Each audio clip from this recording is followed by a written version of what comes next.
The sheriff's patrol car stirred up a thick plume of dust as it came to a halt right in front of our family ranch. Deputy Morrison climbed out, tipping his hat back against the bright morning sunlight. From my porch, I observed him, holding my coffee mug, as he walked up, with that familiar expression cops wear when they're pulled into some absurd situation. "Morning, Luke," he greeted me, his voice carrying a tired edge. "Got a complaint about you not leaving the place after it's supposedly been sold."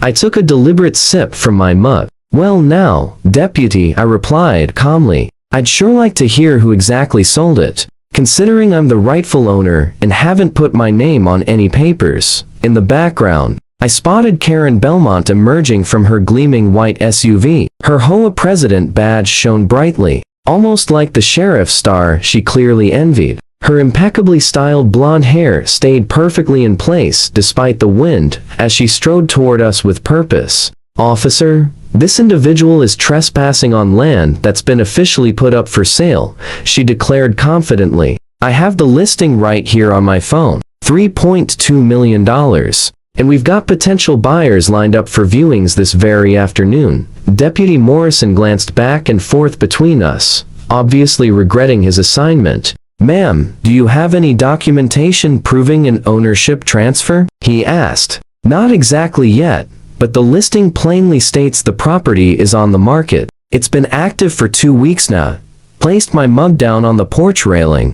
"Deputy, this ranch has belonged to my family since 1875. My great-great-grandfather constructed this house himself. I'd love to see this so-called listing that says different. That incident happened 3 months ago, marking the start of the most bizarre property battle Copper Creek had ever witnessed. My name is Luke Garrett, and I'm a 4th-generation rancher. The Garrett Ranch covers 160 acres of top-quality Colorado terrain, offering mountain vistas that could bring tears to a strong man's eyes. We've run cattle here for more than 100 years, enduring droughts and floods, prosperous eras and hard times alike. We never faced issues with neighbors until Karen Belmont arrived in the fresh development built on the bordering land. They named it Pine Ridge Estates. 25 identical homes, governed by HOA regulations thicker than an old directory. Karen had relocated there 2 years prior from California, promptly campaigning for HOA president with promises of imposing structure on disorder.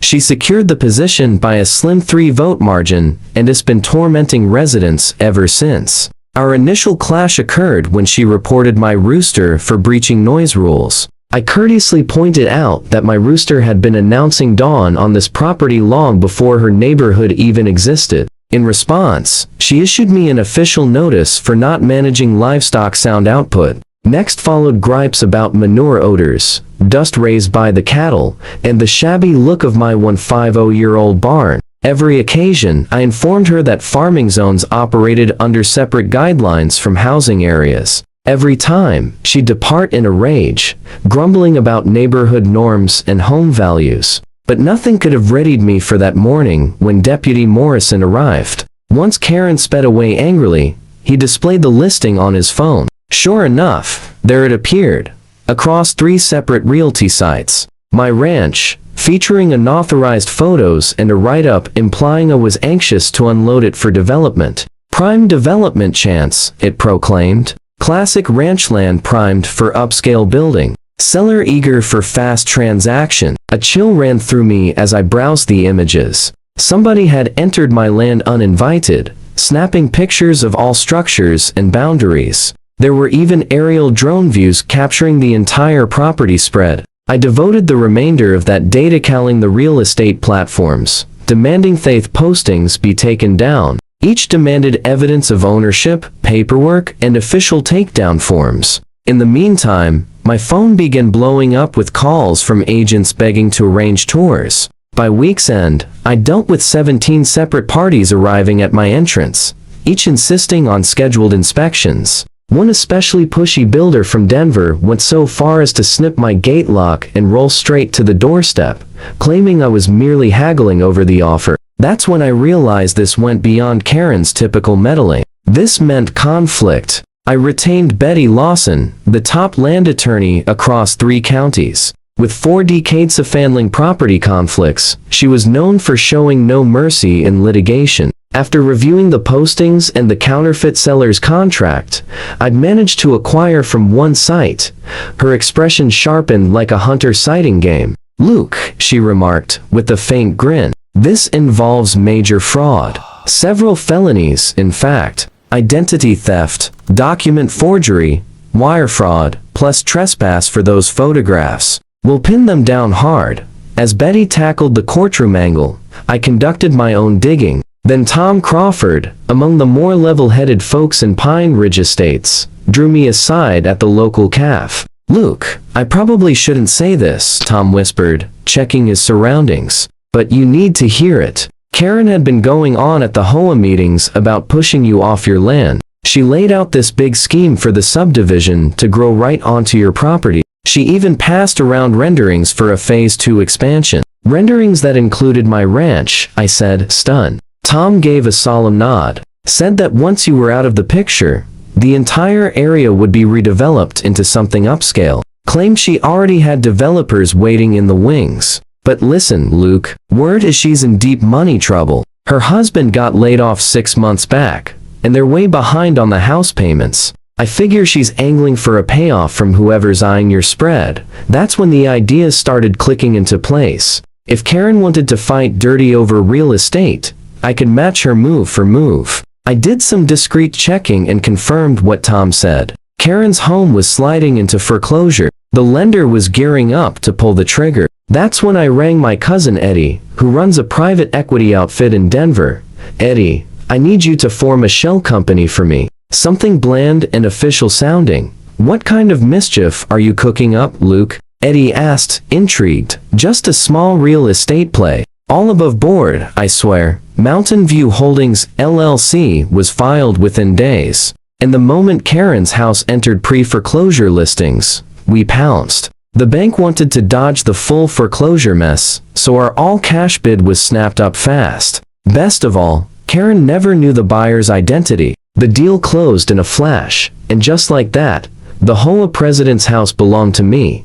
I'll always remember the morning Karen found out. I'd booked a moving crew to arrive at 7 sharp, truck, and all hands on deck. I parked myself on my porch with a steaming mug of coffee, ready for the entertainment. Karen burst out off the front door in her robe, curlers bouncing, yelling at the workers, "What on earth are you doing? This is my home. You've got the wrong house." The foreman, a calm fellow named Roberto, handed her the paperwork. "Sorry, ma'am. Correct address. New owner needs the place emptied by noon." "New owner? That's ridiculous. I never sold anything." That's when I strolled over. "Morning, Karen," I said brightly. "Perfect weather for moving day, don't you think?" She whirled around, face flushing crimson. "Luke Garrett, are you behind this?" I reached into my jacket and produced the deed.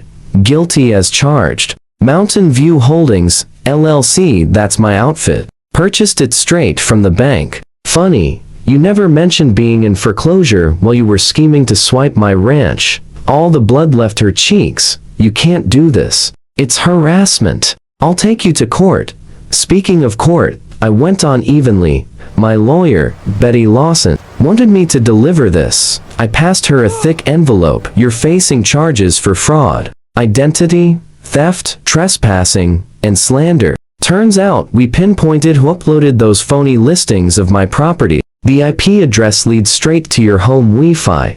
Karen's fingers trembled as she accepted the packet. "I have no idea what you're talking about." "Of course not." "Oh, and you'll want to move your vehicle. I'm expecting some heavy equipment later today." For the following 3 days, I enjoyed myself more than I had in years. Each dawn at 7, I'd arrange for machinery to roll in a backhoe one day, a concrete truck the next. I positioned them carefully to seal off Karen's driveway completely. When she'd charge out furious, ordering me to clear them, I'd politely note that it was private property now. "You can't block my driveway," she shouted on day 2. "I have rights." "Actually," I replied, checking the plat map, "the survey shows your driveway encroaches 2 feet onto my lot. So you've been trespassing every time you parked there." "But I'm flexible. I'll allow an easement for 10 grand a month." Her face went beet red. $10,000? That's blackmail. No, that's the proposed commercial access rate.